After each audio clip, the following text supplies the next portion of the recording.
کیونکہ شیطان انسان کے دل میں یہ وسوسہ ڈالتا ہے کہ تمہاری دعا قبول نہیں ہوگی. نہیں بھائی، ہر ایک کی دعا قبول ہوتی ہے اگر وہ صحیح معنوں میں اپنے رب کو پکارتا ہے، وہ دعاؤں کو سنتا ہے اور جواب بھی دیتا ہے. ضرورت اس بات کی ہے کہ ہم اپنے دل کو حاضر کر کے اللہ سے مانگیں، اخلاص کے ساتھ مانگیں، اور قبولیت کے جو اوقات ہیں یا جو علامات ہیں ان کو سامنے رکھتے ہوئے مانگیں. اور پھر ساتھ یہ بھی کہا گیا فَلْيَسْتَجِيبُوا لِي وَلْيُؤْمِنُوا بِي لَعَلَّهُمْ يَرْشُدُونَ، کہ انہیں چاہیے کہ وہ بھی میری بات مانیں.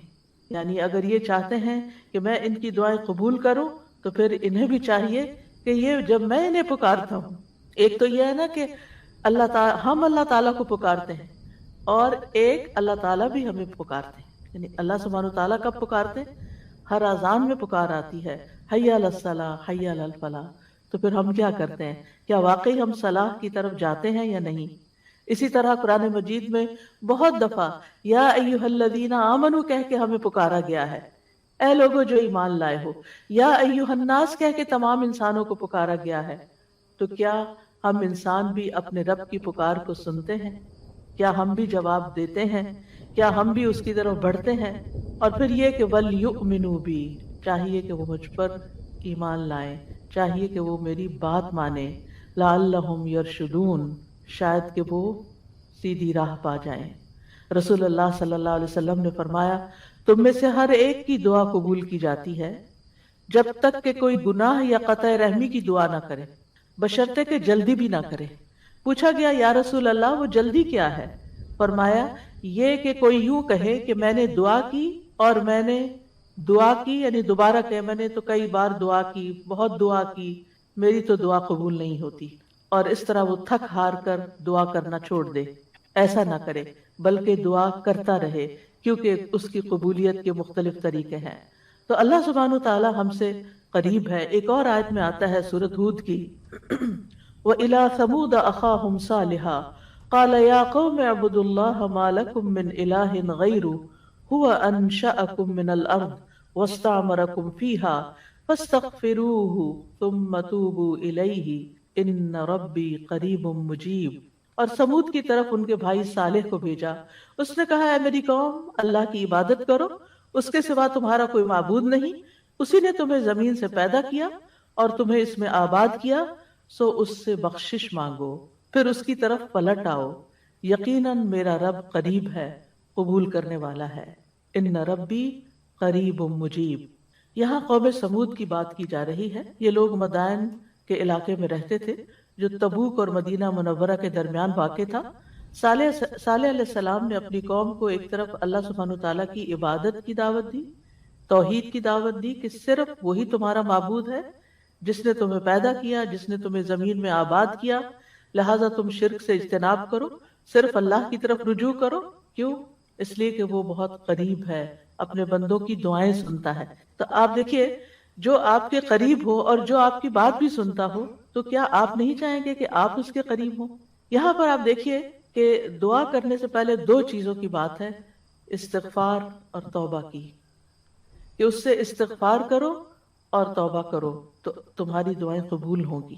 مراد یہ ہے کہ توبہ کا مطلب یہ ہے کہ گناہوں سے کنارہ کشی اختیار کرو اور اس بات کا پکا وعدہ کرو کہ آئندہ گناہ نہیں کرو گے. اور استغفار کا مطلب ہوتا ہے بخشش طلب کرنا کہ اللہ ہمیں معاف کر دے، ہمارے گناہوں پہ پردہ ڈال دے. اور توبہ اور استغفار دونوں ہم معنی بھی ہیں. امام ابن قیم کہتے ہیں استغفار میں توبہ شامل ہے اور توبہ میں استغفار شامل ہے، اور جب ان کو الگ الگ بولا جاتا ہے تو پھر اس کا معنی الگ الگ بھی ہوتا ہے.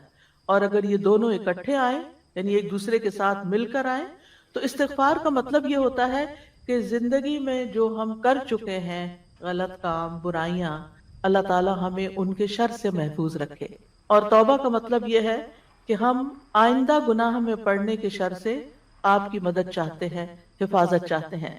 اور توبہ اس پختہ ارادہ کو بھی کہتے ہیں کہ دوبارہ گناہ نہیں کریں گے، آئندہ یہ نہیں کریں گے. تو ان ربی قریب مجیب، میرا رب یقیناً قریب ہے، مجیب ہے. اور یہاں قریب قرب سے شفقت اور اکرام کے معنوں میں، یعنی رب بہت شفیق اور مہربان ہے، بہت کریم ہے. اور اس کا اپوزٹ ہوتا ہے بعید، دور. اور بہت کا لفظ سختی کے لیے بولا جاتا ہے کہ وہ جو شفیق نہ ہو، سخت ہو، کرخت ہو، اور پھر یہ کہ کچھ نہ دے. تو ایسا نہیں ہے ہمارا رب. ہمارا رب قریب ہے، مہربان ہے، اور اس کے ساتھ ساتھ یہ کہ وہ اپنے بندوں کا اکرام کرتا ہے اور انہیں سیدھے رستے پر چلاتا ہے، ان کی رہنمائی کرتا ہے، ان کی ضروریات پوری کرتا ہے، ان کی حفاظت کرتا ہے، ان کو مدد دیتا ہے، ان کی مشکلات دور کرتا ہے. لہٰذا ہمیں اپنے رب کو قریب پاتے ہوئے، اور قربت کا ایک احساس ہوتا ہے. اس قریب ہونے کا مطلب یہ نہیں کہ اللہ سبحانہ وتعالیٰ کسی نعوذ باللہ فزیکل فارم میں ہمارے ساتھ بیٹھے ہوئے ہیں یا ہمارے دل میں بیٹھے ہوئے ہیں، یہ مطلب نہیں ہے قریب کا. قربت ایک احساس کا نام ہے. آپ نے دیکھا ہوگا بہت سے لوگ دور ہوتے ہوئے آپ کے دل کے قریب ہوتے ہیں، اور کئی لوگ آپ کے ساتھ رہتے ہوئے، آپ کے ساتھ بیٹھے ہوئے، آپ کے ساتھ زندگی گزارتے ہوئے بھی آپ سے دور ہوتے ہیں. تو اللہ سبحانہ وتعالی کا قرب محسوس کرنے کی چیز ہے، یعنی اس کو اپنے، یعنی اس طرح کہ وہ سنتا ہے. اللہ سبحانہ وتعالی سنتا ہے، السمیع ہے، اللہ تعالیٰ دیکھتا ہے، البصیر ہے، اللطیف ہے، الخبیر ہے، وہ ہمارے دلوں کے راز بھی جانتا ہے. تو اس سے بڑھ کے قریب کون ہوگا، جو شہرک سے بھی زیادہ قریب ہے، اور جو ہمارے دل میں خیال اٹھ کر جو ہمارے دماغ تک جاتا ہے اس سے پہلے کہ دماغ تک جائے، اس سے پہلے وہ بیچ میں حائل ہوتا ہے اور وہ جان لیتا ہے کہ بندہ کیا سوچ رہا ہے یا کیا سوچ. نہ صرف یہ کہ وہ یہ جانتا ہے کہ اس وقت کیا کر رہے ہیں ہم، وہ یہ بھی جانتا ہے ہم پاسٹ میں کیا کر چکے ہیں، اور وہ یہ بھی جانتا ہے کہ ہم فیوچر میں کیا کچھ کرنے والے ہیں. کوئی اور ہے ایسا جو اتنا زیادہ ہمیں جانتا ہو؟ کیا وہ ہماری ضروریات کو نہیں جانتا ہوگا؟ کیا وہ ہمارے دکھ کو نہیں جانتا؟ کیا وہ ہماری پریشانیوں کو نہیں جانتا؟ کیا وہ ہماری زندگی کے مقاصد کو نہیں جانتا؟ کیا وہ ہماری کوششوں کو نہیں جانتا؟ کیا وہ ہماری عبادتوں کو نہیں جانتا؟ وہ خوب جانتا ہے، وہ سب کچھ جانتا ہے. تو جو جانتا ہے اس سے مانگے تو پھر کیا ہوگا بنسبت اس کے کہ جو جانتا بھی نہیں ہے اور ہم اس سے توقعات لگا کے بیٹھے رہے کہ یہ ہمارے لیے کچھ کریں گے. عام طور پر ہم جب کسی مشکل کا شکار ہوتے ہیں تو پھر بندوں کی طرف دیکھتے ہیں، نہیں، جو اپنے رب کو قریب پاتے ہیں وہ اپنے رب ہی کی طرف دیکھتے ہیں اور رب ہی کی طرف پلٹ پلٹ کر جاتے ہیں. اور توبہ کا مطلب، تابہ یتوبو کا مطلب پلٹ پلٹ کر جانا بھی ہے، کہ واپس پلٹتے ہیں کہ اللہ تعالیٰ اگر ہماری کسی بات سے آپ ناراض ہو گئے ہیں یا ہم سے خفا ہیں تو ہم تیری ہی طرف پلٹتے ہیں. اعوذ بک منک، تجھ سے ڈر کے پھر تیرے ہی پاس پناہ لیتے ہیں، اپنے گناہوں کے شر سے بچنے کے لیے، اپنی سیئات سے بچنے کے لیے. دعا ہے کیا؟ دعا کا لفظ عربی زبان میں دال عین واو سے مل کر بنا ہے. دعا یدعو دعاء و دعوتن، یہ دو مصدر ہیں اس سے. اور دعا کا لفظی معنی ہوتا ہے کسی کو آواز اور کلام کے ساتھ مائل کرنا، پکارنا، یعنی آواز بھی دینا، اس سے بات بھی کرنا اور اس کو اپنی طرف متوجہ کرنا. ایک ہوتا کسی سے بات کرنا لیکن اس میں مقصد یہ نہیں ہوتا کہ میری طرف متوجہ ہو. مثلا میں آپ سے بات کر رہی ہوں اس وقت، تو مجھے آپ سے یہ ایکسپیکٹیشن نہیں کہ آپ میری طرف متوجہ ہو کہ میری کوئی مدد کریں. لیکن دعا میں جب انسان پکارتا ہے تو اس کا مطلب ہوتا ہے کہ دوسرا شخص متوجہ ہو اور وہ جس مقصد کے لیے اس کو پکارا جا رہا ہے وہ مقصد بھی پورا ہو جائے. عربی میں کہتے ہیں دعوت اللہ، میں نے اللہ کو پکارا، یعنی میں نے سوال کرتے ہوئے، اللہ تعالیٰ کی طرف عاجزی کرتے ہوئے، جو خیر ہے اس کے پاس اس میں رغبت رکھی اور اس رغبت کو طلب کرنے کے لیے اس کو پکارا، یعنی اس رغبت کے ساتھ اس کو پکارا. قرآن مجید میں دعا کا لفظ مختلف معنوں میں استعمال ہوا ہے. نمبر 1، دعا بمعنی ندا، آواز دینے کے معنوں میں. دعا کا مطلب کیا؟ آواز دینا. جیسے سورۃ آل عمران میں آتا ہے فَقُلْ تَعَالَوْا نَدْعُ أَبْنَاءَنَا وَأَبْنَاءَكُمْ وَنِسَاءَنَا وَنِسَاءَكُمْ وَأَنفُسَنَا وَأَنفُسَكُمْ. تو آپ کہہ دیجئے کہ آؤ ہم اپنے اور تمہارے بیٹوں کو اور اپنی اور تمہاری عورتوں کو بلا لیں، پکار لیں، یعنی تم بھی ان کو بلا لو، ہم بھی بلا لیتے. تو بلانے کے معنوں میں استعمال ہوتا ہے. تو عربی زبان میں دعا اور ندا یہ دو لفظ مترادف بھی ہیں، ایک دوسرے سے ملتے جلتے ہیں، سینونیمز ہیں، ایک جگہ پر اکٹھے بھی استعمال ہوئے ہیں. الا دعاء و نداء، کہ پکار اور آواز کے سوا کچھ نہیں سنتا. پھر اسی طرح دعا بمانا طلب کرنا، کسی چیز کی ڈیمانڈ کرنا. قرآن مجید میں آتا ہے وَلَا تَزِرُ وَازِرَةٌ وِزْرَ أُخْرَى وَإِن تَدْعُ مُثْقَلَةٌ إِلَى حِمْلِهَا لَا يُحْمَلْ مِنْهُ شَيْءٌ وَلَوْ كَانَ ذَا قُرْبَى. اور کوئی بھی بوجھ اٹھانے والا کسی دوسرے کے گناہوں کا بوجھ نہ اٹھائے گا. یہ کب کی بات ہے؟ قیامت کے دن. اور کوئی بوجھ سے لدا ہوا شخص اپنا بوجھ اٹھانے کے لیے کسی کو بلائے گا، اس کو پکارے گا، وَإِن تَدْعُ تو وہ اس میں سے کچھ بھی نہیں اٹھا سکے گا، کوئی مدد نہیں کرے گا قیامت کے دن، اگرچہ وہ قریبی رشتہ دار ہی کیوں نہ ہو. تو کسی کو مدد کے لیے بلانا، آؤ میرا سامان اٹھاؤ، میرا بوجھ اٹھاؤ، اس کے لیے بھی لفظ دعا جس میں ایک طلب پائی جاتی ہے استعمال ہوتا ہے. اسی طرح دعا کا لفظ بمعنی قول، بات کے بھی استعمال ہوتا ہے. قرآن مجید میں آتا ہے فما کان دعواہم اذ جاءہم بأسنا الا ان قالوا انا كنا ظالمین. جب ان کے پاس ہمارا عذاب آیا تو ان کا قول اس کے سوا کچھ نہ تھا کہ وہ کہنے لگے بے شک ہم ہی ظالم تھے. تو یہاں پر قول یا بات کے معنوں میں آیا ہے. پھر اسی طرح دعا کا لفظ عبادت کے معنوں میں بھی آتا ہے. سورۃ کہف میں ان نوجوان بچوں کا جو قصہ آتا ہے، نوجوانوں کا جو قصہ آتا ہے جس میں وہ اپنے ایمان کو بچانے کے لیے غار کی طرف جا رہے تھے، تو اللہ تعالیٰ نے ان کے بارے میں فرمایا وَرَبَطْنَا عَلَىٰ قُلُوبِهِمْ إِذْ قَامُوا فَقَالُوا رَبُّنَا رَبُّ السَّمَاوَاتِ وَالْأَرْضِ لَن نَّدْعُوَ مِن دُونِهِ إِلَٰهًا لَقَدْ قُلْنَا إِذًا شَطَطًا. اور ہم نے ان کے دلوں کو مضبوط کر دیا جب وہ اٹھ کھڑے ہوئے تو کہنے لگے ہمارا رب تو آسمانوں اور زمین کا رب ہے، ہم ہرگز اس کے سوا کسی الہ کو نہیں پکاریں گے، یعنی اس کی عبادت نہیں کریں گے، اور اگر ہم ایسا کریں تو یقیناً ہم نے ناانصافی کی بات کی. تو دعا بمعنی عبادت. پھر اسی طرح پانچواں معنی قرآن مجید میں دعا بمعنی فریاد کرنا، طلب کرنا، فریاد کرنا. اور اس میں وَإِن كُنتُمْ فِي رَيْبٍ مِّمَّا نَزَّلْنَا عَلَىٰ عَبْدِنَا فَأْتُوا بِسُورَةٍ مِّن مِّثْلِهِ وَادْعُوا شُهَدَاءَكُمْ. اگر تمہیں اس قرآن میں شک ہے جو ہم نے اپنے بندے پر نازل فرمایا تو اسی طرح کی ایک صورت تم بھی بنا لاؤ اور اللہ کے سوا اپنے گواہوں مددگاروں کو بھی بلا لو. فریاد کرو کہ وہ آئے اور تمہاری مدد کرے، یعنی مدد کے لیے پکارنا، یہ معنی ہے. پھر اسی طرح دعا بمعنی کسی چیز کی ترغیب دینا، یعنی کسی چیز کی طرف دعوت دینا.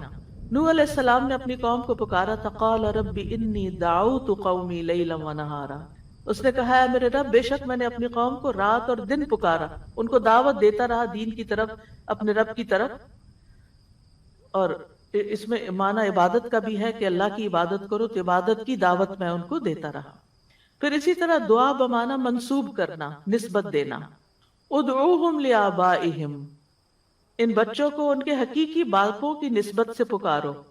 تو یہاں نسبت یعنی ادعوہم کا مطلب ہے کہ ان کو اپنے باپوں کی طرف ہی منسوب کرو، جن کے وہ بچے ہیں باپ کا نام نہیں بدلو.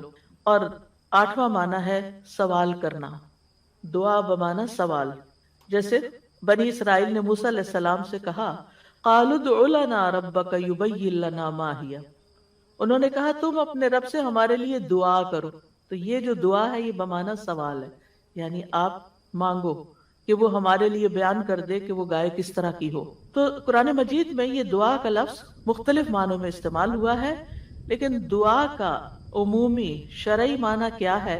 اللہ کی بارگاہ میں عاجزی کے ساتھ سوال کرنا اور اللہ کے پاس جو خیر ہے اس میں راغب ہونا، رغبت رکھنا. اللہ کی بارگاہ میں اللہ کے حضور عاجزی کے ساتھ سوال کرنا، چیخ چلا کے نہیں بلکہ بہت ہمبل طریقے سے. اور جو خیر اللہ کے پاس ہے اس میں رغبت رکھنا، اس کا شوق رکھنا. طیبی کہتے ہیں اس سے مراد ہے اللہ کی بارگاہ میں انتہا درجے کی عاجزی، انکساری اور محتاجگی ظاہر کرنا. جیسے موسیٰ علیہ السلام نے دعا کیا کی تھی رب انی لما انزلت الی من خیر فقیر، اپنے فقر، اپنی محتاجی، اپنی ضرورت کا اظہار کیا تھا. انی لما انزلت الی من خیر فقیر. امام ابن قیم کہتے ہیں اس سے مراد ہے ایسی چیز کو طلب کرنا جو دعا کرنے والے کو فائدہ دے، یعنی فائدے کی چیز حاصل کرنے کے لیے سوال کرنا، اور ایسی چیز کو دور کرنے کے لیے طلب رکھنا جو اس کو نقصان دیتی ہو. تو پھر دو طرح سے دعا کرتا ہے انسان، کچھ فائدے کی چیزیں مانگتا ہے اور کچھ نقصان والی چیزوں کو دور کرنے کے لیے اللہ سے درخواست کرتا ہے۔ ہماری شریعت میں دعا کی دو بڑی اقسام ہیں، ایک ہے دعائے عبادت اور ایک ہے دعائے مسئلہ۔ دعائے عبادت کیا ہے؟ اس سے مراد ہے کہ انسان اللہ سے ثواب کی امید رکھتے ہوئے، اس کے عذاب سے ڈرتے ہوئے اس کی عبادت کرے، اس میں سوال نہیں ہے۔ تو عربی میں دعا بمعنی عبادت بھی استعمال ہوتا ہے، آتا ہے نا، وقال ربکم ادعونی استجب لکم ان الذین یستکبرون عن عبادتی سیدخلون جہنم داخرین۔ اس میں دعا کے دونوں معنی آ گئے، اور تمہارے رب نے فرمایا کہ مجھ سے دعا کرو میں تمہاری دعا قبول کروں گا، یہ تو سوال ہو گیا۔ اور دوسرا، بے شک وہ لوگ جو میری عبادت سے تکبر کرتے ہیں عنقریب و ذلیل و خوار ہو کر جہنم میں داخل ہوں گے۔ تو یہاں عبادت کا معنی بھی آ گیا عبادت کے لفظ کے ساتھ، یعنی دعا ایک طرح سے عبادت ہے۔ تو دعائے عبادت کیا ہے کہ انسان اللہ سے ثواب کی امید رکھتے ہوئے، اس کے عذاب سے ڈرتے ہوئے اللہ کی عبادت کرے، جیسے نماز پڑھے، روزہ رکھے، قرآن کی قرأت کرے، تسبیح کرے، صدقہ کرے، اللہ کی طرف لوگوں کو دعوت دے، تعلیم کا کام کرے۔ تو انسان ان میں سے جو بھی عبادت کا کام کرے گا وہ دراصل اللہ کی طرف راغب ہوگا، کیونکہ دعا میں رغبت پائی جاتی ہے۔ اور جو شخص مثلا نماز پڑھتا ہے تو گویا وہ زبان حال سے دعا کر رہا ہوتا ہے، اللہ سے بخشش مانگ رہا ہوتا ہے کہ اللہ تعالیٰ ہمارے اوپر رحم کیجیے، ہم نے جو گناہ کیے ہیں آپ ان کو معاف کر دیجیے، کیونکہ نماز بذات خود کیا کرتی ہے؟ بلاؤں کو ٹالتی ہے، گناہوں کو معاف کرنے کا ذریعہ ہے، ٹھیک ہے۔ اچھا، صدقہ کیا کرتا ہے؟ وہ بھی گناہوں کی آگ بجھاتا ہے، ٹھیک ہے نا۔ تو یہ جو گناہوں کی آگ کا بجھنا ہے، یہ ہم بول کے بھی کہہ سکتے اللہ ہمیں جہنم کے عذاب سے بچا، تو وہ ہماری زبان بول رہی ہوتی، لیکن جب ہم صدقہ دے رہے ہوتے ہیں تو گویا ہمارا عمل جو ہے وہ اسی طرح کسی چیز کا تقاضا کر رہا ہے کہ ہم اپنے اوپر سے گناہوں کا بوجھ اتارنا چاہتے ہیں۔ تو ایک دعا سوال کے انداز میں ہوتی ہے اور ایک دعا حال کے ساتھ بیان ہو رہی ہوتی ہے، عمل کے ساتھ ہو رہی ہوتی ہے۔ اور دوسری جو دعا مسئلہ ہے جس میں مانگنے کی دعا ہوتی ہے، تو وہ یہ ہے کہ انسان دنیا اور آخرت کی کوئی بھی بھلائی طلب کرنے اور آخرت اور دنیا اور آخرت کے نقصان کو دور کرنے کا سوال اللہ سے ہی کرے۔ دنیا اور آخرت کی کوئی بھی بھلائی مانگنا اور دنیا اور آخرت کے کسی بھی نقصان سے بچنا، یہ بس اللہ ہی سے کرے، اس کا سوال، یہ دعائے مسئلہ ہے، یعنی سوال کرنے والی، یعنی وہ دعا جس میں ہم سوال کرتے ہیں۔ کن چیزوں کا سوال کرتے ہیں؟ بھلائی کا، دنیا اور آخرت دونوں، آخرت نہیں بھولنی۔ ربنا آتنا فی الدنیا حسنۃ وفی الآخرۃ حسنۃ وقنا عذاب النار۔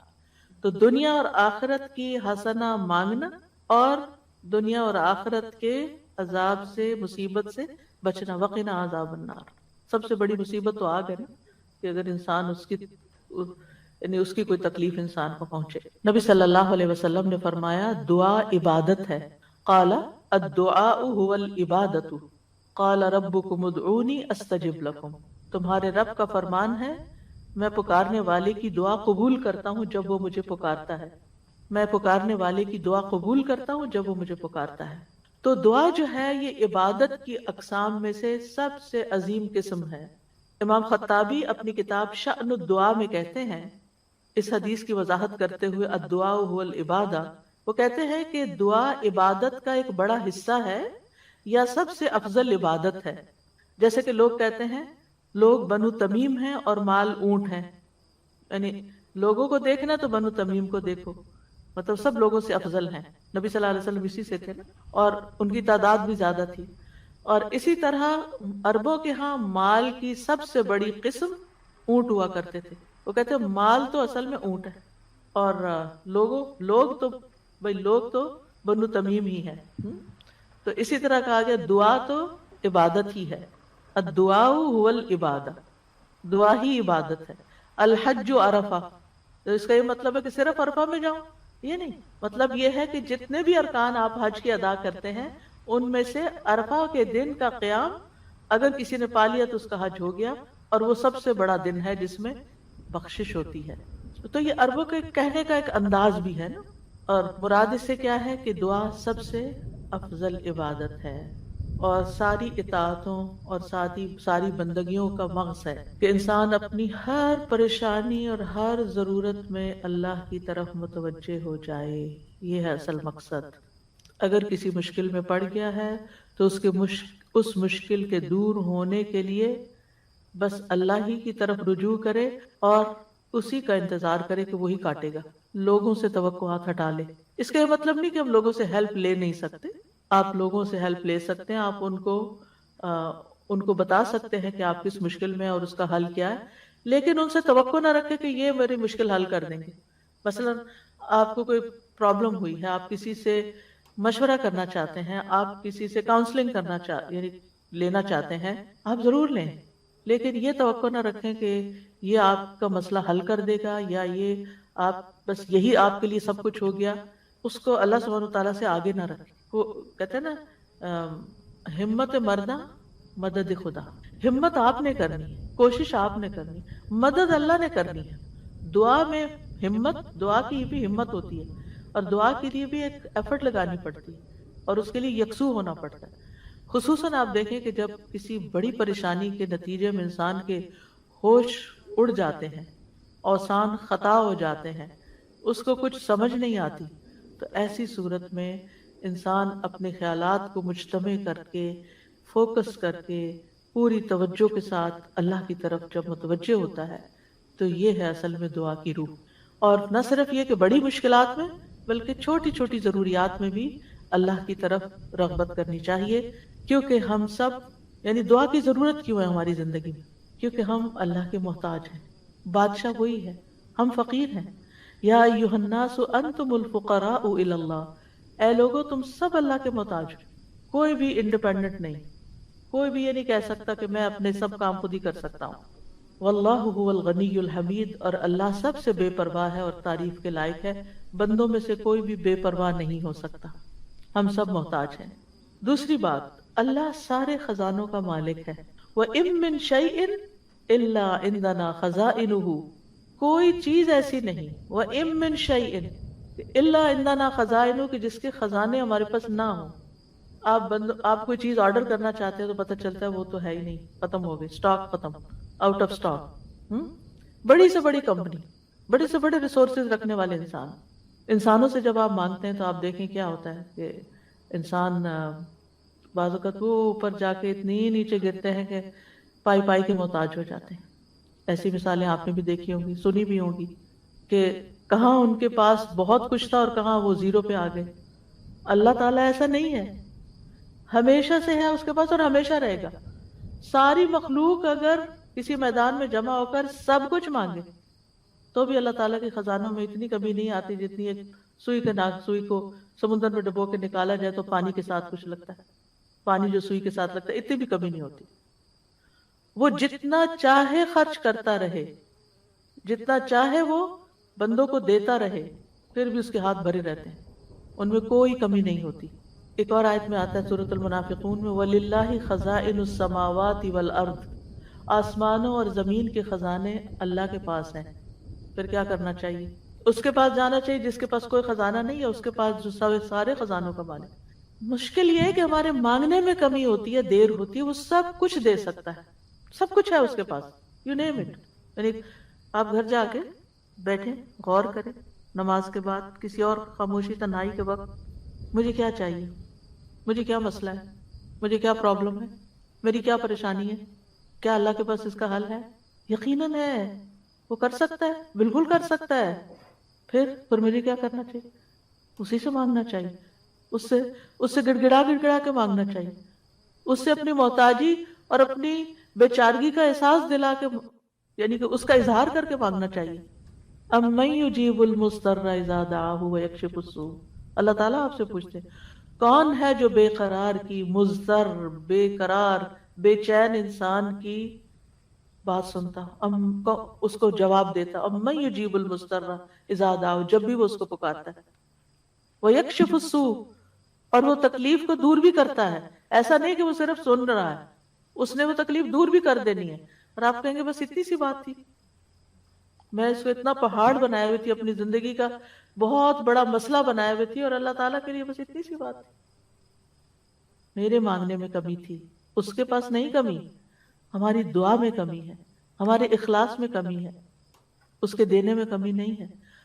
وہ تو دے کر اس کو اس طرح پکارا کرے نا کہ اللہ تعالیٰ آپ تو دے کر کسی کمی کا شکار نہیں ہوتے، لیکن میری کمی پوری ہو جائے گی۔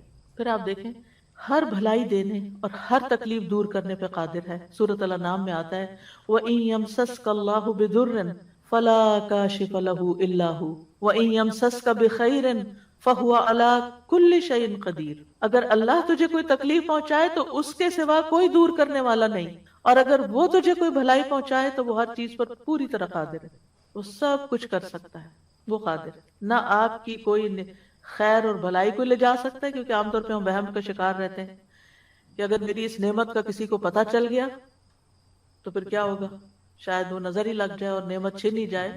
ہر وقت اس وہم کا شکار رہنا دراصل اپنے آپ کو ٹارچر کرنا ہے، نہیں۔ وَإِن يَمْسَسْكَ بِخَيْرٍ، اگر اللہ نے آپ کو کوئی خیر دی ہے، فَهُوَ عَلَى كُلِّ شَيْءٍ قَدِيرٌ، وہ ہر چیز پہ قادر ہے، وہ آئندہ بھی دیے رکھے گا۔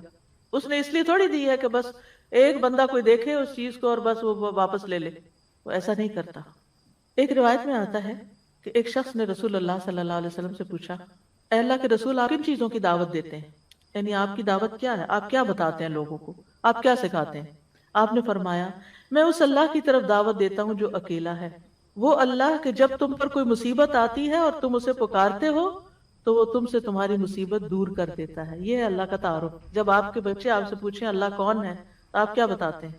ہاں، بڑے بڑے لفظ بولتے ہیں نا، یہ دیکھیں یہاں پر کیا بولا گیا، اتنے سمپل۔ آپ بچے کو کہہ سکتے ہیں اللہ وہ ہے جو تمہیں کھانا دیتا ہے، اللہ وہ ہے جو تمہیں فلاں چیز دیتا ہے، تمہیں ماما بابا دیے ہیں، جو جو بچے کی ضرورت ہوتی ہے ایج کے حساب سے، آپ اس اعتبار سے بچے کو اللہ کا تعارف کرا سکتے ہیں ان چیزوں کے ساتھ جو نظر آتی ہیں اور جو اس کی پسند کی ہیں کہ وہ ہے اللہ۔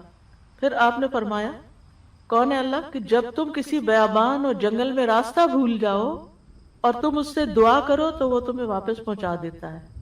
اور صرف جنگل بیابانی، اب تو خیر جی پی ایس وغیرہ کی سہولت موجود ہے، اس کے باوجود بھول جاتے ہیں نا، اس کے باوجود غلط ٹرن لے لیتے ہیں، کبھی پہلے اور کبھی بعد میں، جی پی ایس فریز ہو جاتے ہیں، نیٹ چلا جاتا ہے، وہ روڈ میپ ختم ہو جاتا ہے، کئی مسائل ہیں۔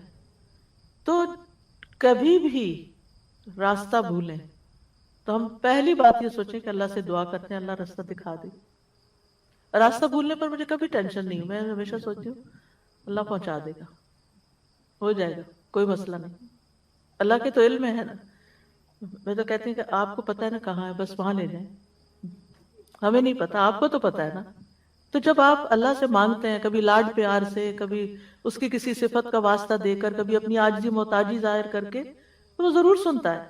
پھر فرمایا وہ ذات کہ جب تم قحط سالی میں مبتلا ہوتے ہو اور تم اس سے دعا کرتے ہو تو وہ تم پر پیداوار ظاہر کر دیتا ہے، یعنی تمہیں تمہاری پیداوار اگا دیتا ہے زمین سے۔ یہ ہے اللہ، یہ اللہ کا تعارف۔ پھر آپ دیکھیے کہ ہم کیوں اللہ سے مانگیں، کیونکہ زمین و آسمان کی ساری مخلوق اللہ ہی سے مانگتی ہے، تو ہم کیوں نہ مانگیں۔ آپ غور کیجئے ذرا اس بات پر، یسألہ من فی السماوات والارض کل یوم ہوا فی شأن، اسی سے مانگتا ہے جو کوئی آسمانوں اور زمین میں ہے، ہر دن وہ ایک نئی شان میں ہے، اسی سے مانگ رہا ہے۔ ہر کوئی جو آسمانوں اور زمین میں ہے، ہر کوئی، کون کون ہے آسمانوں اور زمین میں؟ آسمانوں میں فرشتے ہیں جن کو ہم جانتے ہیں، زمین پر انسان اور جنات ہیں، اس کے علاوہ جو اور مخلوقات ہیں، وہ ساری مخلوق اللہ سے مانگ رہی ہے۔ اگر ساری مخلوق اللہ سے مانگتے اور ہم کسی اور سے مانگنا شروع کر دیں، غیر اللہ سے مانگیں، تو کتنی حماقت والی بات ہے نا۔ اللہ نے عقل اسی لیے دی تھی کہ ہم اللہ ہی کو نہ پہچانیں۔ تو اللہ سبحانہ و تعالیٰ سے سوال کرنے کے اعتبار سے 4 طرح کے لوگ ہیں۔ امام ابن تیمیہ کہتے ہیں پس تمام آسمانوں اور زمین کے لوگ اللہ سے سوال کرتے ہیں تو ان کے 4 درجات بن جاتے ہیں۔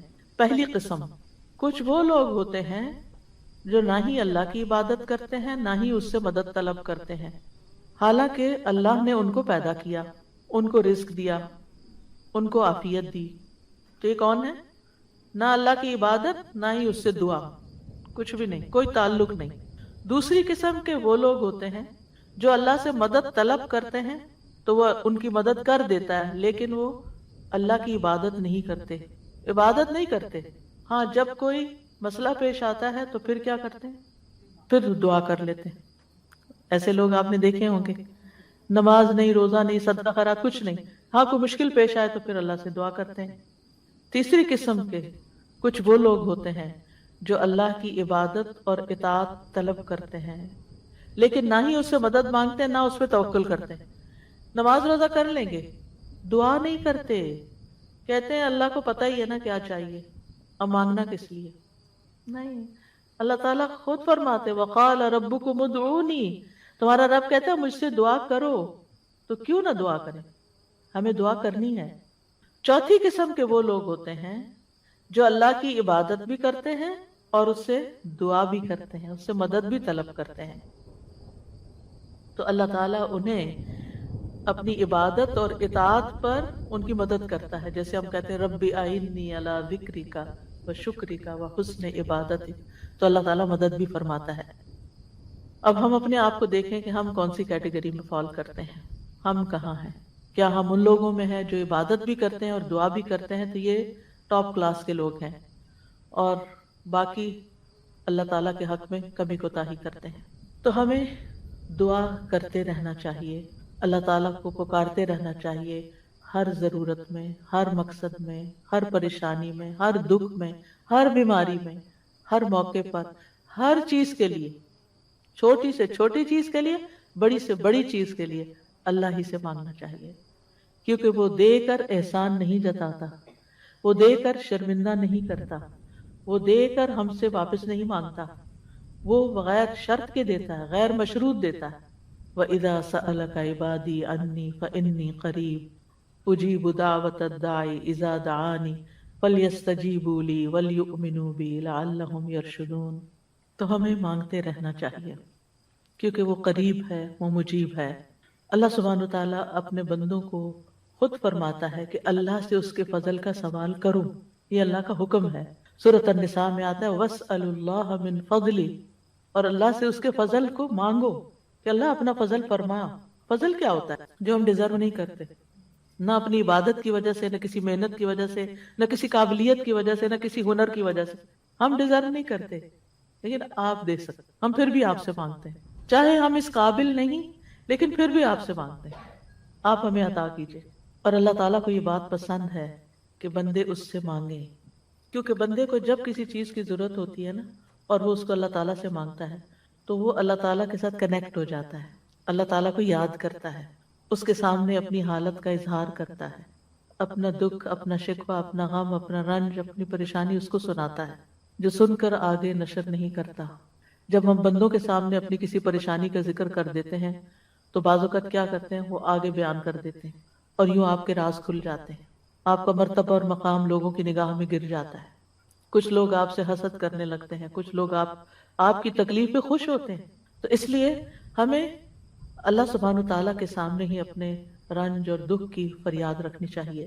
اللہ تعالیٰ اپنے بندوں کو ہر اس چیز سے، ہر چیز کو اسی سے مانگنے کا حکم دیتا ہے۔ اب ہر چیز میں کیا ہے؟ صحیح مسلم کی روایت ہے، ابو ذر غفاری رضی اللہ عنہ کہتے ہیں کہ نبی صلی اللہ علیہ وسلم اپنے رب تبارک و تعالیٰ سے روایت کرتے ہیں کہ بے شک اللہ تعالیٰ فرماتا ہے، اے میرے بندو تم سب گمراہ ہو سوائے اس کے جسے میں ہدایت دوں، پس تم مجھ سے ہدایت مانگو، میں تمہیں ہدایت دوں گا۔ نمبر 1 دعا کیا ہونی چاہیے؟ ہدایت کی۔ دن کی ہر رکعت میں ہم اہدنا الصراط المستقیم مانگتے ہیں، ہر کام میں ہمیں گائیڈنس چاہیے، ہمیں کلیرٹی چاہیے، چاہے دین کا کام ہو چاہے دنیا کا کام، ہر چیز میں ہمیں صحیح راستہ، صحیح اسٹریٹجیز اختیار کرنے کی ضرورت ہوتی ہے، تب وہ کام ہو پاتا ہے، اور اس طرح ساری کنفیوژن بھی دور ہو جاتی، ساری پریشانی بھی دور ہو جاتی کہ میں نے اللہ سے دعا کر لی، اللہ تعالیٰ آپ مجھے صحیح طریقہ بتا دے، مجھے اس کام میں کیسے کرنا ہے، اس کام کو کیسے لے کے چلنا ہے۔ تو ہر موڑ پر، ہر کام میں ہمیں ہدایت کی ضرورت ہوتی ہے، تو اہدنا الصراط المستقیم۔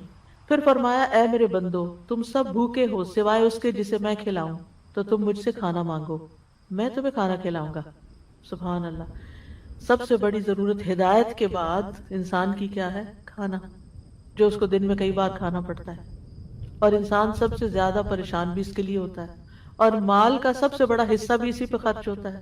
یعنی دن میں اگر آپ دیکھیں تو آپ ہر روز اپنا لباس نہیں خریدتے، ہر روز آپ اپنی ٹوائلٹریز نہیں خریدتے، ہر روز اپنی اور چیزیں نہیں خریدتے، برتن نہیں خریدتے، کٹلری، جیولری، یہ سب روز تھوڑی خریدا جاتا ہے. لیکن کھانا تو ڈیلی چاہیے، کھانا تو ڈیلی کنزیوم کرنا ہے، تو اس سے مانگو. اور خاص طور پر اگر کچھ خاص کھانے کو دل چاہتا ہے وہ بھی اس سے مانگو. نیوٹریشس چاہیے، ہولسم چاہیے، صحت مند چاہیے، کیونکہ ساری بیماریاں ہی کھانے سے پیدا ہوتی ہیں. تو کھانا یعنی کھانا مانگو صرف یہ نہیں کہ ہے نہیں، بلکہ اچھا کھانا مانگو تو اللہ تعالیٰ کھلائے گا. اے میرے بندو، تم سب برہنہ ہو سوائے اس کے جسے میں لباس پہناؤں، تو تم مجھ سے لباس مانگو، میں تمہیں لباس پہناؤں گا. بعض اوقات انسان کو کوئی خاص چیز پہننے کو دل چاہتا ہے، مانگے اللہ سے، اللہ دے گا. اے میرے بندو، تم سب دن رات گناہ کرتے ہو اور میں سارے گناہوں کو بخش دیتا ہوں، تم مجھ سے بخشش مانگو میں تمہیں بخش دوں گا. کیوں اپنے اوپر بوجھ لیے پھرتے ہو؟ کتنے گناہ کر لیے، بہت لیٹ کر دیا، پتہ نہیں اب میری معافی ہوگی یا نہیں، اب میں کیا کروں؟ وہ معاف کر دے گا، مانگ کر تو دیکھو. اے میرے بندو، اگر تمہارے اولین و آخرین اور جن و انس ایک صاف چٹیل میدان میں کھڑے ہو کر مجھ سے مانگنے لگیں اور میں ہر ایک کو جو مجھ سے مانگ رہا ہے وہ سب کچھ دے دوں جو وہ مانگ رہا ہے، تو میرے خزانوں میں کوئی کمی نہیں ہوگی مگر جتنی سمندر میں سوئی ڈال کر نکالنے سے کمی آتی، کچھ کمی نہیں. مانگو، اس کا تو کچھ نہیں بگڑتا، اس کا تو کچھ کم نہیں ہوتا. نبی صلی اللہ علیہ وسلم نے بھی اللہ سے مانگنے کا حکم دیا ہے. عبداللہ بن عباس کہتے ہیں ایک دن وہ رسول اللہ صلی اللہ علیہ وسلم کے پیچھے سوار تھے تو رسول اللہ صلی اللہ علیہ وسلم نے ان سے فرمایا، اے لڑکے، میں تجھے چند کلمات سکھا رہا ہوں، احفظ اللہ یحفظ کا، تم اللہ کے احکام کی حفاظت کرو اللہ تمہاری حفاظت کرے گا. احفظ اللہ تجدہ تجاہک، اللہ کی حفاظت کرو یعنی اللہ تعالیٰ کے احکامات کی، تم اسے اپنے سامنے پاؤ گے، قریب پاؤ گے. اذا سألت فاسأل اللہ، جب تمہیں مانگنا ہو اللہ سے مانگو، جب تمہیں مانگنا ہو، کچھ بھی مانگنا ہو. وَإِذَا اسْتَعَنْتَ فَاسْتَعِنْ بِاللَّهِ، اور جب مدد چاہیے اللہ سے مدد مانگو، کسی بھی طرح کی مدد. یعنی مدد صرف مالی مدد نہیں ہوتی، یا مدد صرف ان چیزوں کی نہیں ہوتی جو اوپر چاہیے، اوپر جن چیزوں کا ذکر ہوا ہے. مدد تو ہمیں ہر کام میں چاہیے ہوتی. ہم کون سی لائن اختیار کریں، کون سا پیشہ اختیار کریں، کون سی جاب لیں، کون سی نہ لیں، کیا کریں کیا نہ کریں، فلان جگہ جانا ہے جائیں یا نہ جائیں، ہر معاملے میں. اور یہ جو ہمیں استخارہ سکھا دیا گیا تو یہ بھی تو یہی ہے. اور اس استخارے میں بھی آپ دیکھیے، اذا سألک عبادی انی فانی قریب اجیب دعوت الداعی اذا دعانی، اس میں بھی آپ دیکھیں بیچ میں واسطہ نہیں رہا نا. تو ہم کسی سے نہیں کہہ سکتے آپ میرا استخارہ کریں، آپ اپنے لیے خود ہی خیر مانگیں. آپ صلی اللہ علیہ وسلم نے عبداللہ بن عباس سے کہا، جان رکھو اگر ساری دنیا مل کر بھی تمہیں نفع پہنچانا چاہے تو تمہیں نفع نہیں پہنچا سکتی سوائے اس کے جو اللہ نے تمہارے لیے لکھ دیا. اور اگر وہ سارے مل کر تمہیں کوئی نقصان دینا چاہیں، نقصان نہیں دے سکتے سوائے اس کے جو اللہ نے تمہارے لیے لکھ دیا. کتنا بڑا توکل سکھاتی ہے یہ بات. کتنی فکریں، پریشانیاں دل سے اور دماغ سے بالکل آف لوڈ ہو جاتی، کچھ نہیں ہوتا، کوئی کچھ نہیں بگاڑ سکتا. ہم ڈرتے رہتے ہیں نا، کبھی فیوچر سے ڈرتے ہیں، کبھی لوگوں سے ڈرتے ہیں، کبھی کسی بیماری سے ڈرتے ہیں، کبھی بھوک فقر و فاقہ سے ڈرتے ہیں، کبھی اپنے اولاد کے بارے میں ڈر رہے ہوتے ہیں، فکر کر رہے ہوتے ہیں ان کا کیا بنے گا، ان کے ایمان کا کیا ہوگا، ان کے کھانے پینے کا کیا ہوگا، ان کے رہنے کا کیا. یہی فکریں تو ہیں ہماری جن میں ہم ڈوبے رہتے ہیں. اللہ نے ہمیں صرف ان فکروں کے لیے تھوڑی بھیجا ہے، ہمیں تو اللہ نے اپنی عبادت کے لیے بھیجا تھا. اللہ نے ہمیں بڑے کام کرنے کے لیے بھیجا، ہم نے اپنے آپ کو چھوٹی چھوٹی چیزوں میں الجھا کر بیمار کر لیا اور انہی کے اندر ہی گھومتے رہے اور انہی کی فکر کرتے رہے اور انہی کے بوجھ تلے دبے رہے. جبکہ ہمیں تو کنتم خیر امت اخرجت للناس، تم بہترین امت ہو، تمہیں تو انسانیت کے لیے پیدا کیا گیا تھا، تمہیں تو اوروں کے لیے پیدا کیا گیا تھا کہ تم خود بھی ہدایت کرو اور انہیں بھی اللہ کی طرف بلاؤ. اور تم صرف اپنی ہی ذات میں کھو گئے اور صرف اپنے ہی غم لے کر بیٹھ گئے اور صرف اپنی ہی پریشانیوں میں دن رات رہے. ان سب چیزوں کو تو اللہ کے حوالے کرنے کی ضرورت ہے، وہ ٹیک کیئر کرے گا. ان تنصروا اللہ ینصرکم، اگر تم اللہ کی مدد کرو گے اللہ تمہاری مدد کرے گا اور وہ ضرور کرے گا. تم اوروں کی فکر کرو اللہ تمہاری کرے گا. تو اس لیے ہمارے کرنے کا کام کیا، احفظ اللہ یحفظ کا، حفاظت چاہیے. تم اللہ تعالیٰ کے احکامات کی حفاظت کرو، جو تمہیں کہا جا رہا ہے وہ پابندی سے کرو، باقی کام اللہ کا ہے. اور پھر احفظ اللہ تجدہ تجاہک، جب تم اللہ کے بن جاؤ گے نا تو پھر اللہ کو بہت قریب پاؤ گے. پھر آپ دیکھیے کہ اللہ کے نزدیک دعا سے زیادہ کوئی چیز معزز نہیں.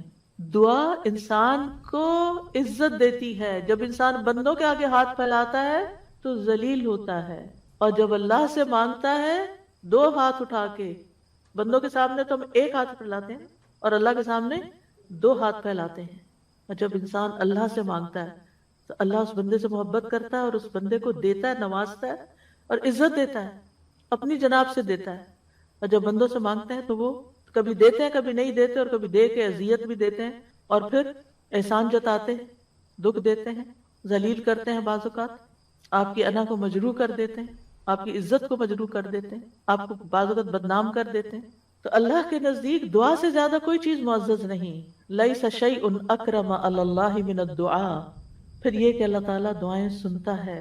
وَلَقَدْ نَادَانَا نُوحٌ فَلَنِعْمَ الْمُجِيبُونَ. یقیناً نوح نے ہمیں پکارا تو ہم بہت اچھے قبول کرنے والے ہیں. ہم نے ان کی سنی، ہمیں کیوں بتایا جا رہا ہے؟ تاکہ تم بھی پکارو، تمہاری بھی سنی جائے گی. ابراہیم علیہ السلام نے کیا کہا تھا؟ ان ربی لسمیع الدعاء. میرا رب تو یقیناً دعا سننے والا ہے، وہ تو ضرور سنتا ہے. اور پھر خاص طور پر جو مضطر ہو، بے چین ہو، بے قرار ہو، لاچار ہو. امن یجیب المضطر اذا دعاہ ویکشف السوء. یہ لاچار کون ہوتا ہے؟ ابن عباس کہتے ہیں اس سے مراد وہ شخص ہے جس کی ایسی ضرورت ہو جو اس کو مشقت میں ڈال دے. انسان کا حال یعنی مصیبت میں پڑ جائے انسان، چاہے اندر قلبی روحانی طور پر، چاہے مالی طور پر، چاہے صحت، یعنی کسی بھی اعتبار سے جو چیز اس کو مشکل میں ڈال دے، مشقت میں. یہ لاچاری ہوتی ہے. کہتے ہیں ڈپینڈنسی جیسے ہو جاتی ہے دوسروں پر. سدی کہتے ہیں کہ اس سے مراد وہ شخص ہے جس کے پاس کوئی ہیلا چارہ قوت باقی نہ رہے، یعنی دنیا میں اس کا کوئی وسیلہ سبب نہیں رہا، تنہا رہ گیا، وہ سنتا ہے. ذنون کہتے ہیں اس سے مراد وہ شخص ہے جو اپنے تعلقات کو اللہ کے سوا سب سے کاٹ دے، بس اللہ ہی ہے میرا. ابو جعفر کہتے ہیں کہ اس سے مراد مفلس شخص ہے جس کے پاس کچھ نہیں. سہل بن عبداللہ کہتے ہیں اس سے مراد وہ شخص ہے جو اپنے ہاتھ دعا مانگتے ہوئے اللہ کی طرف بلند کرتا ہے، اوپر اٹھاتا ہے، حالانکہ اس کے پاس اطاعت کا کوئی نیکی کا کام نہیں ہوتا جس کو وہ وسیلہ بنا سکے. لاچار کہیں اب ہر جگہ سے مایوسی ہو گئی. اب ایک ہی راستہ ہے، اور وہ راستہ شیطان کہتا ہے تم تو اتنے نافرمان ہو، تمہاری نہیں سنی جائے گی. نہیں، وہ پھر بھی سنتا ہے. امن یجیب المضطر. اصل میں بندے تو ہم اللہ ہی کے ہیں نا، چاہے ہم اللہ کو اپنا بنائیں یا نہ بنائیں، ہیں تو اسی کے، جانا تو اسی کی طرف ہے، دنیا میں بھی اسی کی طرف جانے کی ضرورت پیش آتی ہے. اور پھر آپ دیکھیے کہ اللہ تعالیٰ کا قبولیت کا وعدہ بھی ہے، اور وہ بندوں کی حاجات پوری کرتا ہے. اللہ تعالیٰ خود پکارتے ہیں جب رات کا ایک تہائی حصہ بچتا ہے، آسمان دنیا پہ نزول فرما کے اللہ تعالیٰ فرماتے ہیں کون ہے جو مجھ سے دعا کرے تو میں اس کی دعا قبول کروں، کون ہے جو مجھ سے بخشش طلب کرے تو میں اسے بخش دوں، کون ہے جو مجھ سے رزق مانگے تو میں اس کو رزق عطا کروں، کون ہے جو تکلیف دور کرنے کی درخواست کرے تو میں اس کی تکلیف دور کروں. اور یہ اعلان فجر کے طلوع ہونے تک ہوتا رہتا ہے. تو اللہ تعالیٰ پکار رہے ہیں کہ مانگو مجھ سے. اب دیکھیے اگر کبھی آپ کے پیرنٹس میں سے کوئی یا کوئی بڑا یا اگر آپ سے کہے کہ اچھا مانگو، کیا مانگتے ہو، جو فرمائش کرو، کیا کرتے ہیں ہم؟ ہمارا حال کیا ہوتا ہے؟ بہت خوش ہو جاتے ہیں، اتنی بڑی آفر آ گئی، کرو فرمائش، کیا چاہیے، جیولری چاہیے، کپڑے چاہیے، جو چاہیے مانگو. تو ہمارا خوشی سے ایسا حال ہوگا کہ ہمیں یہ بھی یاد نہیں رہے گا کہ اب مانگنا کیا ہے آپ نے. اللہ سبحانہ وتعالیٰ روز ہمیں پکارتے ہیں کرو فرمائش، مانگو کچھ، مانگو، اور ہم مانگتے ہی نہیں. جاگ بھی جائے تو ہم مانگتے نہیں. مانگنے کی ضرورت ہے. اب دیکھیے کہ دنیا کے بادشاہ جب کوئی سوالی آتا ہے، کوئی بیگر آتا ہے، وہ دروازے بند کر دیتے ہیں. جو انسان 2 سے 3 دفعہ آپ سے کچھ مانگ چکا ہو، جب آپ اس کو دیکھتے ہیں تو وہ موڑ کے چل دیتے ہیں، یہ پھر آ گیا ہے، پھر کچھ مانگے گا. کیا اللہ تعالیٰ بھی ایسا کرتا ہے؟ 100 بار آئے آپ اس کے پاس، 100 بار عطا کرے گا. وہ اپنا دروازہ بند نہیں کرتا، اس کو پسند ہے، وہ اپنی دولت نہیں چھپاتا، وہ تمہارے لیے ہر روز رات کو دروازہ کھولتا ہے، آ جاؤ تم میری طرف، مانگو مجھ سے. امام ابن قیم کہتے ہیں اللہ جس کے ساتھ خیر کا ارادہ کرتا ہے اس کے لیے ذلت کا، عاجزی کا، اللہ کی بارگاہ میں پناہ پکڑنے اور محتاجی ظاہر کرنے کا دروازہ کھول دیتا ہے. یعنی اس کو دعا مانگنا آ جاتا ہے، اور جس کو دعا کی توفیق مل گئی اس کو ہر خیر مل گئی. تو اصل چیز یہ ہے کہ دعا کی توفیق ہو جائے، دعا مانگنا شروع کر دیں. آپ دیکھیں کہ یہ اس نیت سے بھی یہ پروگرام رکھا گیا تھا کہ ہم روز دعا کے بارے میں کچھ سنیں، پھر دعا کے مطلب کو سمجھیں، دعا دعا دعا کرتے رہیں تاکہ ہمیں دعا مانگنا آ جائے. یعنی جو اس کا ہول سول گول ہے اس پروگرام کا وہ یہ کہ ہمیں دعائیں مانگنا آ جائے، ہم دعاؤں کے شوقین ہو جائیں، دعا مانگنے سے محبت کرنے لگے، دعاؤں کے اوپر یقین کرنے لگے کہ اللہ تعالیٰ سنتا اور ضرور سنے گا، اور ہمارے سارے بوجھ اتر جائیں اور ہم سارے اپنے معاملات اپنے رب کے سپرد کر دیں، اور ہم دنیا میں بھی ایک اچھی زندگی بسر کریں اور آخرت میں. امام ابن تیمیہ کہتے ہیں جب اللہ کسی بندے کے ساتھ خیر کا ارادہ کرتا ہے تو اس کے دل میں دعا مانگنے اور اس سے مدد طلب کرنے کا الہام کر دیتا ہے کہ اللہ سے مانگو، اس کے دل میں ڈال دیتا ہے، اور اللہ اس کے مدد طلب کرنے اور اس کے دعا مانگنے کو اس کے لیے خیر کا ذریعہ بنا دیتے ہیں جس کے لیے اس نے مدد طلب کی ہوتی ہے، یعنی اس کا رستہ نکل آتا ہے. تو دعا مانگنے کے فائدے کیا ہیں؟ دعا ہر حال میں انسان کو فائدہ دیتی ہے. یعنی آپ نمبر ایک دعا مانگ رہے ہوتے تو آپ عبادت کر رہے ہوتے ہیں، یہ اجر الگ لکھا جاتا ہے. اللہ تعالیٰ کی پسند کا کام کر رہے ہوتے ہیں، اللہ تعالیٰ سے کنیکٹڈ ہوتے ہیں، اور پھر وہ یا تو دعا فوراً قبول ہو جاتی ہے، جو مانگا وہ اسی وقت مل جاتا ہے، یا پھر یہ کہ کوئی ایسی مصیبت ٹل جاتی ہے جو آنے والی تھی اور آپ کی اس دعا کی وجہ سے وہ مصیبت چلی گئی. رسول اللہ صلی اللہ علیہ وسلم نے فرمایا دعا فائدہ دیتی ہے اس کے بارے میں بھی جو کچھ نازل ہو چکا ہے اور اس کے بارے میں بھی جو نہیں اترا. بس اللہ کے بندو تم پر دعا کرنا لازم ہے، یعنی جو مصیبتیں آ گئی ہیں ان کو بھی دور کرے گی دعا، اور جو ابھی نہیں آئی اتر رہی ہیں ان کو بھی دور کر دے گی، آنے والی مشکلات کو بھی ہٹا دے گی. پھر یہ کہ اللہ تعالیٰ اپنے مانگنے والوں کو خالی ہاتھ نہیں لوٹاتا. حدیث میں آتا ہے بے شک اللہ عز و جل کو اس بات سے حیا آتی ہے کہ اس کا کوئی بندہ اس کے سامنے ہاتھ پھیلا کر کسی خیر کا سوال کرے اور وہ انہیں خالی لوٹا دے، کہ کچھ بھی نہ ڈالے اس میں. ایسا نہیں ہوتا. انس رضی اللہ عنہ کہتے ہیں رسول اللہ صلی اللہ علیہ وسلم نے فرمایا بے شک اللہ بڑا رحیم ہے، بڑے کرم والا ہے. اس کو اس بات سے شرم آتی ہے کہ اس کا کوئی بندہ اس کے آگے اپنے دونوں ہاتھ پھیلائے اور وہ ان دونوں میں کوئی خیر نہ ڈالے. وہ ایسا نہیں کرتا. جو مسلمان بھی اپنی حاجت اللہ کے آگے رکھ دیتا ہے اللہ تعالیٰ اسے ضرور نوازتا ہے، ضرور دیتا ہے. رسول اللہ صلی اللہ علیہ وسلم نے فرمایا جو مسلمان اپنا چہرہ اللہ کے سامنے گاڑ کر، یعنی پورے فوکسڈ طریقے سے توجہ کے ساتھ کسی چیز کا سوال کرتا ہے وہ اس کو وہ چیز ضرور عطا کرتا ہے، خواہ جلدی عطا کرے یا ذخیرہ کر کے رکھ لے اس کے لیے اگلی دنیا میں عطا کرے، لیکن ملتا ضرور ہے. اور پھر آپ دیکھیے اس آیت میں اللہ تعالیٰ نے کوئی شرط نہیں رکھی، یعنی جو مانگو گے میں دوں گا، یعنی کہا تم یہ کر کے آنا پھر میں دوں گا. بعد میں کہا کہ ٹھیک ہے تم بھی میری بات مانا کرو، ریکمینڈڈ ہے یہ بات، لیکن شرط نہیں ہے کہ تم نے مانی تو پھر ہی میں بھی تمہاری مانوں گا. اور پھر آپ دیکھیے کہ یہ ہمارا فرض بنتا ہے کہ ہم اپنی دعاؤں میں اخلاص پیدا کریں، ورنہ اللہ تعالیٰ تو ہر ایک کو نیک بد گناہگار حتیٰ کہ ابلیس کی بھی دعا قبول کر لیتا ہے. دعا کے سبب تقدیر بدل جاتی ہے. حدیث میں آتا ہے قضا کو صرف دعا ہی بدل سکتی ہے اور نیکی کے علاوہ کوئی چیز عمر کو نہیں بڑھا سکتی. نیکی کرتے جاؤ انشاءاللہ عمر بھی لمبی ہوگی اور نیکیوں کی مزید توفیق ہوگی. دعا کی وجہ سے آزمائشیں ٹل جاتی ہیں. امام غزالی کہتے ہیں بس جان لے کہ قضاء و قدر میں سے یہ بھی ہے کہ اللہ آزمائشوں کو دعا کے ذریعے ٹال دیتا ہے. چنانچہ دعا آزمائشوں اور بلاؤں کو ٹالنے اور رحمت کے حصول کا سبب ہے، جیسا کہ ڈھال تیروں کو ٹالنے اور واپس لوٹانے کا سبب ہے، شیلڈ ہے، اس سے آپ پروٹیکٹڈ ہوتے ہیں. اور جیسے پانی زمین سے نباتات نکالنے کا سبب ہے، یعنی آپ پودا لگاتے ہیں اسے پانی لگاتے ہیں تو اس میں سے کچھ نکل آتا ہے. جن لوگوں کے گارڈنز ہیں وہ تو یہ تجربہ کرتے ہی ہوں گے کہ جب سمر آتی ہے اور وہ ڈالتے ہیں کچھ تو پھر اس میں سے ننھی منھی کونپلیں نکلتی ہیں. لیکن اگر نہیں تو میں آپ سب کو ریکمینڈ کروں گی کہ اللہ الخالق کی تخلیق کو دیکھنے کے لیے گھر میں ہی کوئی مٹی کا پاٹ رکھ لیجئے اور اس میں کوئی بیج ڈال دیجئے اور ان بیجوں کے پھوٹنے اور چھوٹی چھوٹی کونپلیں نکلنے کے عمل کو دیکھیے. آپ کو اللہ پہ اتنا پیار آئے گا، اتنی محبت آئے گی. یہ اللہ کی تخلیق کی نشانیاں ہیں نا، اور اس سے اللہ کی پہچان ہوتی ہے، انسان اللہ کے قریب ہوتا ہے، اللہ کی قدرت نظر آتی. تو اب امام غزالی کہتے ہیں کہ جیسے پانی زمین میں ڈالیں اور بیج سے کچھ نکلے گا، یہ پانی ڈالنا سبب ہے بیج پھوٹنے کا، ایسے ہی دعا سبب ہے خیر ملنے کا. مانگو تاکہ تمہیں ملے. بہت کچھ تو وہ ہمیں بن مانگے بھی دے رہا ہے. ہم نے وہ مانگا بھی نہیں ہوتا جو کچھ وہ ہمیں دیتا ہے، لیکن اس سے زیادہ اگر تم مانگو گے تو پھر والا وہ کیوں نہیں دے گا۔ اور پھر ہم دیکھتے ہیں اور پھر وہ کہتے ہیں کہ جیسے ڈھال تیر کو لوٹاتی ہے اور دونوں ایک دوسرے کی مدافعت کرتے ہیں، اسی طرح دعا اور آزمائش آپس میں زور آزمائی کرتے ہیں۔ آزمائش اوپر سے اتر رہی ہوتی ہے اور دعا نیچے سے چڑھتی ہے، اور بیچ میں جا کے وہ ان کی لڑائی ہوتی ہے۔ وہ دعا کہتی ہے واپس چلو، اس بندے پہ نہیں آنا۔ تو اس لیے بہت ضروری ہے کہ ہم اللہ تعالیٰ سے مانگتے رہیں۔ اور آپ دیکھیں کتنی دعائیں ایسی ہیں جنہوں نے تاریخ کا رخ پھیر دیا، شر سے خیر کی طرف، بہتر سے بہترین کی طرف۔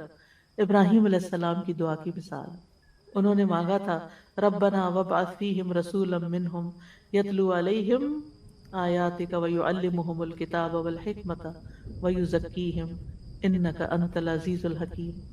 2500 سال بعد دعا قبول ہوئی، محمد الرسول اللہ صلی اللہ علیہ وسلم دنیا میں تشریف لائے اور انسانی تاریخ کا دھارا بدل گیا۔ ابو امامہ کہتے ہیں میں نے کہا اللہ کے رسول صلی اللہ علیہ وسلم آپ کے اس کام کی ابتدا کیسے ہوئی؟ یعنی آپ نے یہ جو سب کچھ کیا ہے بگننگ کہاں سے تھی؟ کہا میرے باپ ابراہیم علیہ السلام کی دعا سے۔ آپ بھی اپنے بچوں کے لیے، نسلوں کے لیے، اپنے شاگردوں کے لیے دعائیں کیا کریں۔ معلوم نہیں ان میں سے کون آپ کی دعا کی وجہ سے کوئی ایسا خیر کا کام کر جائے جو آپ کے لیے بہترین صدقہ جاریہ بن جائے۔